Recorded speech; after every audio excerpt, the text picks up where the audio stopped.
হবে। এই করে ফেরাউন একটা নয় দুটো নয় 12,000 পুত্র সন্তানকে এই পৃথিবীর জমিনে হত্যা করেছে, কতল করেছে। আল্লাহ পাক আল্লাহ রাব্বুল আলামিন হযরত মুসা আলাইহিস সালাতু ওয়াস সালাম এই পৃথিবীর জমিনে যখন আসলেন, আসার পরে মুসা আলাইহিস সালাতু ওয়াস সালামের মা বড় চিন্তায় পড়ে গেল, আরে আমি কি করব? এখন যদি ফেরাউনের দরবারে খবর চলে যায়, ফেরাউন আমার বাচ্চাকে এখনই জবে করে দেবে, কতল করে দেবে। আল্লাহ পাক আল্লাহ রাব্বুল আলামিন সঙ্গে সঙ্গে হযরত মুসা আলাইহিস সালাতু ওয়াস সালামের মায়ের সিনার মধ্যে একটা ইলকা করলেন আর বলে দিলেন, হে মুসার মা, তুমি তাড়াতাড়ি তোমার সন্তানটাকে একটা বাক্স বানাও, বাক্স বানিয়ে ওই বাক্সটাকে নীল নদের মধ্যে ছেড়ে দাও। কোনদিন কোন মা পারে একটা সন্তানকে বাক্সে ভরে নদীর মধ্যে ছেড়ে দিতে? আল্লাহ পাক আল্লাহ রাব্বুল আলামিন দ্বিতীয়বার বললেন, হে মুসার মা, তুমি ছেড়ে দাও, যেমন তুমি তোমার কোল থেকে বাচ্চা নিয়ে দরিয়ার মধ্যে দেবে, আল্লাহ পাক আল্লাহ রাব্বুল আলামিন ওই বাচ্চাকে তোমার কোলে তুলে দেবো। জোরে বলুন সুবহানাল্লাহ। মুসা আলাইহিস সালাতু ওয়াস সালামের মা নিজের সন্তানকে একটা বাক্সে করে নীল নদের মধ্যে ছেড়ে দিল।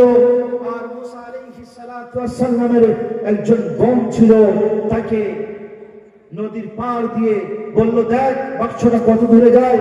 ওই বাক্সটা ভাসতে ভাসতে ফেরাউন যে জায়গায় থাকে, ফেরাউন যে জায়গায় সরে, ফেরাউন যেখানে সে নিজের আড্ডা, যেখানে সে টাইম পাস করে আসিয়াকে নিয়ে, সেই জায়গায় গিয়ে পৌঁছে গেল। মুসা আলাইহিস সালাতু ওয়াস সালামের বোন তো ভয় পেয়ে গেল, হায় রে, যার হাত থেকে বাঁচার জন্য এত কিছু ষড়যন্ত্র করা হলো, আজ সেই ফেরাউনের রাজ দরবারের কাছে আমার ভাই চলে এসেছে। যখন ফেরাউনের সামনে বাক্স পড়ল, ফেরাউন ওই বাক্সটা তুলে দেখে যে এর ভিতরে একটা বাচ্চা আছে। ফেরাউন বলছে যে আমি এই বাচ্চাটাকে মেরে দেবো। আসিয়া বলছে, দেখো আমাদের তো কোনো সন্তান হয়নি, আমাদের তো কোনো বাচ্চা হয়নি, আমাদের তো কেউ নেই, তাহলে এই বাচ্চাটাকে আমরা মানুষ করি, আসো না। ফেরাউন বিবির কথা শুনে রাজি হয়ে গেল।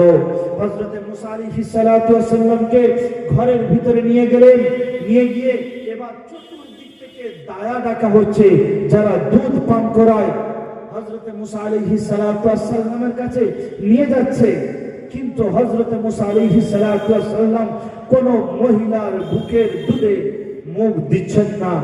মুসা আলাইহিস সালাতু ওয়াস সালামের বোন ভাবলো, এই তো বিরাট একটা সুযোগ, যদি এই সময় সুযোগটাকে কাজে লাগাতে পারি তাহলে বড় বুদ্ধিমানের কাজ হবে।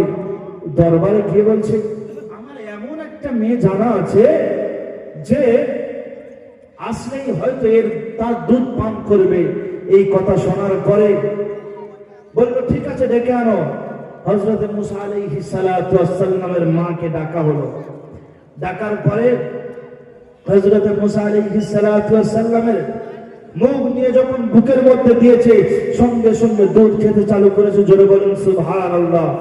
ফেরাউন বলল যে আজকের থেকে তুমি এই দরবারেই থাকবে, এখানেই তোমার খাওয়া দাওয়া, এখানেই তোমার ভরণ পোষণ সব দেবো, তুমি এই বাচ্চাটাকে মানুষ করবে। আরো জোরে বলুন সুবহানাল্লাহ। কার বাচ্চাকে মানুষ করছে? নিজের বাচ্চা আল্লাহ নিজের মায়ের কোলে মানুষ করাচ্ছে। কার ঘরে? জামানার ফেরাউনের ঘরে আল্লাহ মানুষ করাচ্ছে। আল্লাহ কি না পারে। এরপর হযরত মুসা আলাইহিস সালাতু ওয়াস সালাম আস্তে আস্তে বড় হতে লাগলো। বহু ঘটনা বললে রাতের পর রাত শেষ হবে না। এরপরে ফেরাউন ভাবলো, এই সেই বাচ্চা যে আমার রাজ দরবারকে শেষ করে দেবে, ধ্বংস করে দেবে। আসিয়া বলছে না, বলছে চলো পরীক্ষা করা হোক। একদিকে আগুন রাখা হলো, অপর দিকে সোনা রাখা হলো। ফেরাউন বলছে, যদি এই বাচ্চা যদি সোনার দিকে যায় তাহলে ভাববো এ আমার রাজ দরবারকে শেষ করবে, একে কতল করে দেবো। আর যদি আগুনের দিকে যায় তাহলে বলবো ঠিক আছে, না, এ সেই বাচ্চা নয়। হযরত মুসা আলাইহিস সালাতু ওয়াস সালাম সোনার দিকেই যাচ্ছিল। আল্লাহ পাক আল্লাহ রাব্বুল আলামিন আসমান হতে ফেরেশতা পাঠাবেন। পাঠানোর পরে হযরত মুসা আলাইহিস সালাতু ওয়াস সালামকে আগুনের দিকে ঘুরিয়ে দিলেন। হযরত মুসা আলাইহিস সালাতু ওয়াস সালাম আগুন একটু মুখে চলে গিয়েছিল, হাত দিয়ে নিয়েছিল, যার কারণে হযরত মুসা আলাইহিস সালাতু ওয়াস সালাম তোতলা হয়ে গিয়েছিলেন। হযরত মুসা আলাইহিস সালাতু ওয়াস সালাম পরিষ্কার হয়ে গেল, বলল যে না, এ নবী হতে পারে না, এ সেই ব্যক্তি নয়।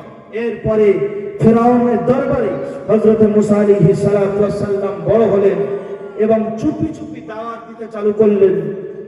মাও মুসলমান হলো এবং হযরতে মুসা আলাইহিস সালাতু ওয়াস সালামের ওসিলায় আসিয়াও মুসলমান হয়ে গেল এবং ফেরাউনের দরবারে একজন মহিলা ছিল যার নাম হলো মুসাতা।